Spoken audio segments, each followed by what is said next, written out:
Okay, language and publishing of Shakespeare. My name is Emma. My name is Erica. My name is Haley. And I'm Ryan. All right, the language. To start, we have the Shakespearean basics. For starters, Shakespeare wrote in early modern, not Middle English. Many people, when reading Shakespeare, think it's Middle English, but if it was, we would not be able to understand it today. There's many similarities in the English we have today to early modern. Just the slight changes in the sounds in Shakespeare's English make it sound like a sort of fancy English today. The main sounds that come up on words we already know are th, t, and st. They're very common in early modern English and often will cause confusion when reading Shakespeare, but with just a small change, words that have these sounds attached are just like words we would use.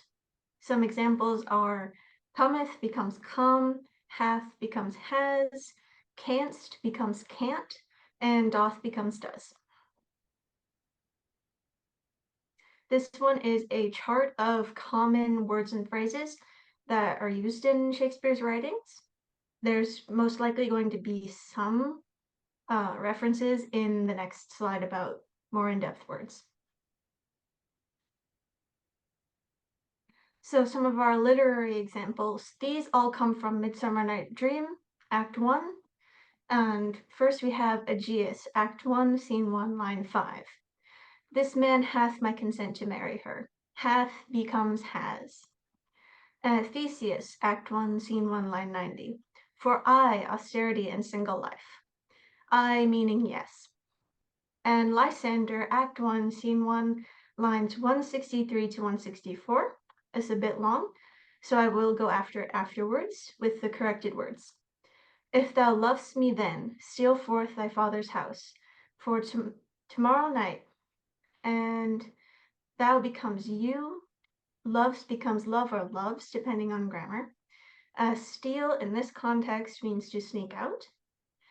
Forth is from, thy is your, and tomorrow, specifically morrow, means tomorrow. I mentioned this one because often in his writings, he will just write morrow, so it's good to remember tomorrow.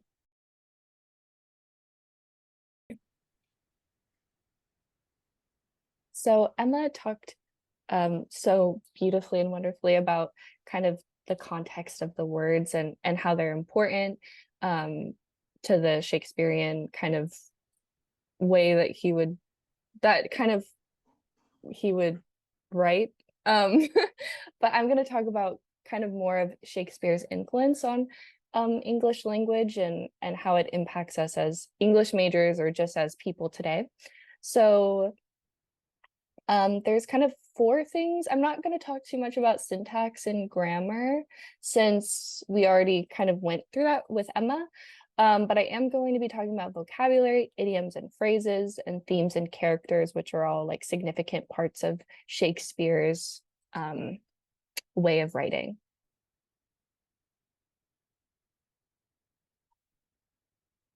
Okay, so these are some examples from Midsummer Night's Dream, and I kind of separated them into different categories with vocabulary, idioms and phrases, themes and characters.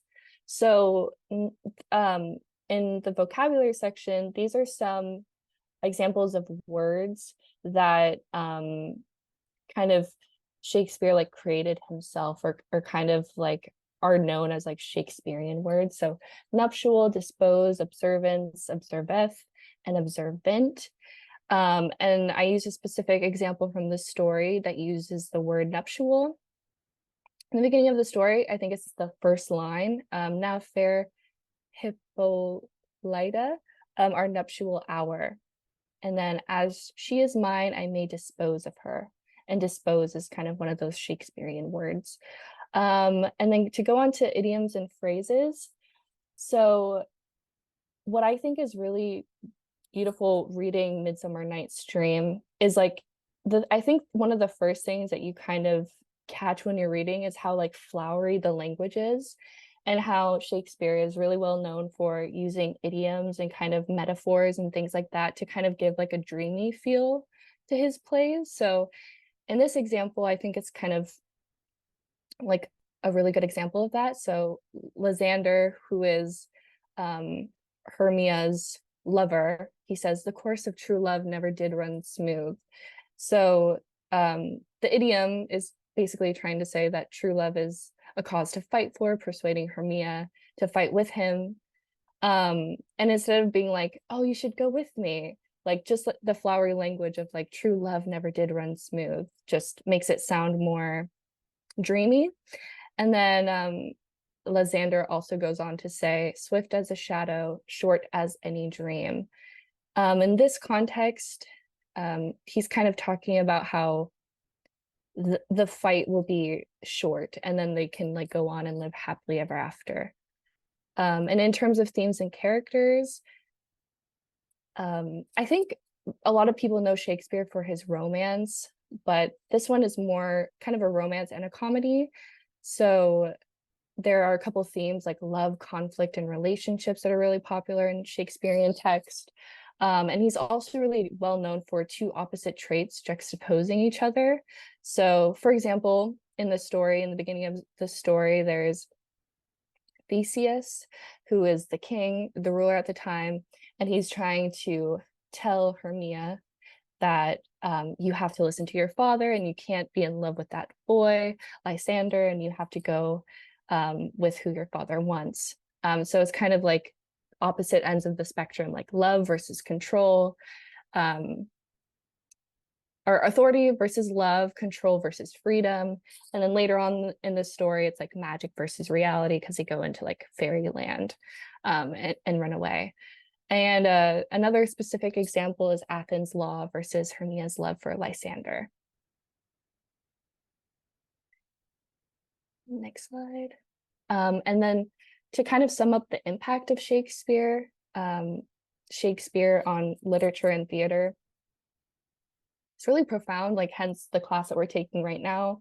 And with his creative and inventive use of word choice, grammar, and structure, he was able to influence not just the population at the time, but English language as a whole, because we still use a lot of the words that he kind of like created today. And Shakespeare's iconic plays are still revered, studied, and emulated.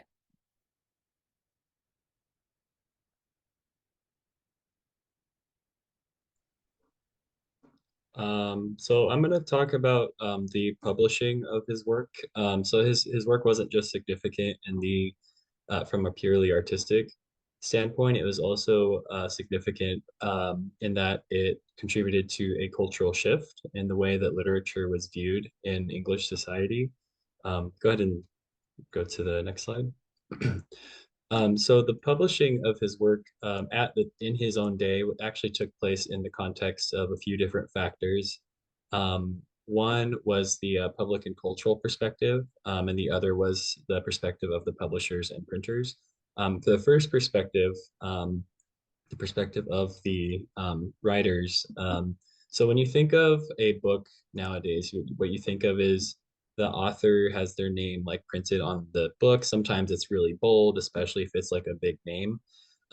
Back at least at the beginning of his career, he did not do that.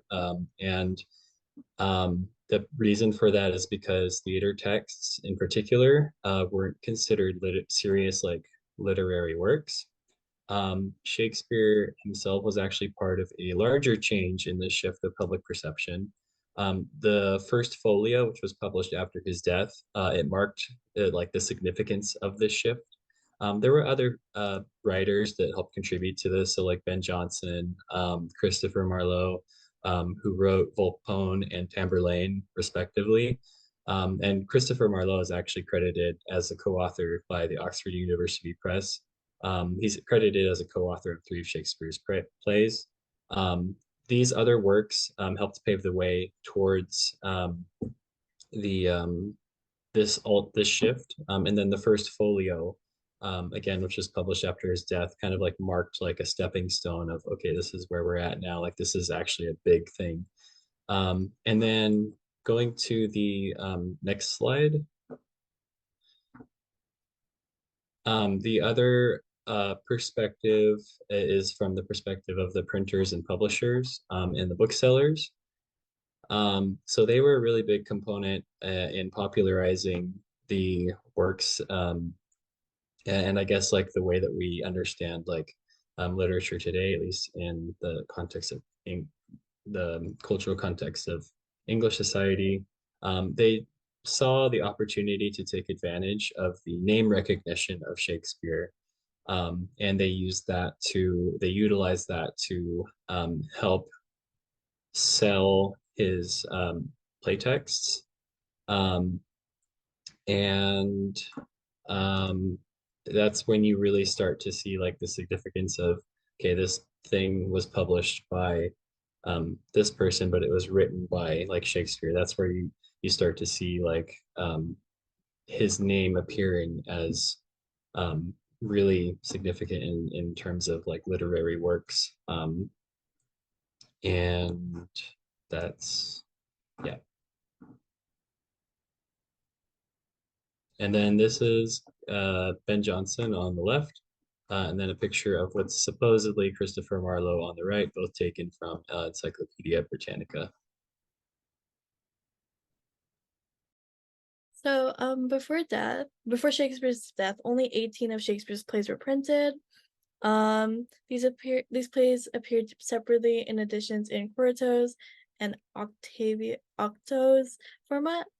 The quarto is a size of a book page resulting from folding each printed sheet into 4 leaves, which equals 8 pages. An octo is a size of a book page that results from folding each printed sheet into 8 leaves, which is 16 pages. A few of the quartos were popular with the book buying public. For example, Richard II went through 5 editions between 1597 and 1615. However, most did not sell that well. For example, Love's Labour's Lost was not reprinted in quarto until 1631. And there's no real evidence that Shakespeare really cared about publication before he died. Here is a picture of a quarto of Hamlet. It's sourced from the British Library.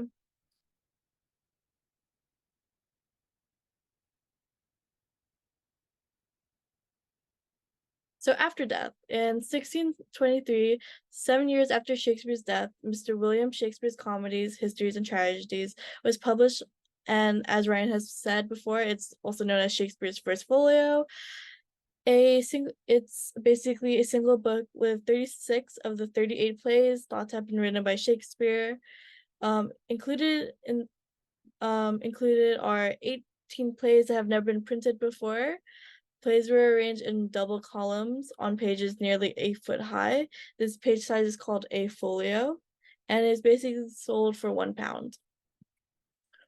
This is a picture of the folio, sourced from the British Library.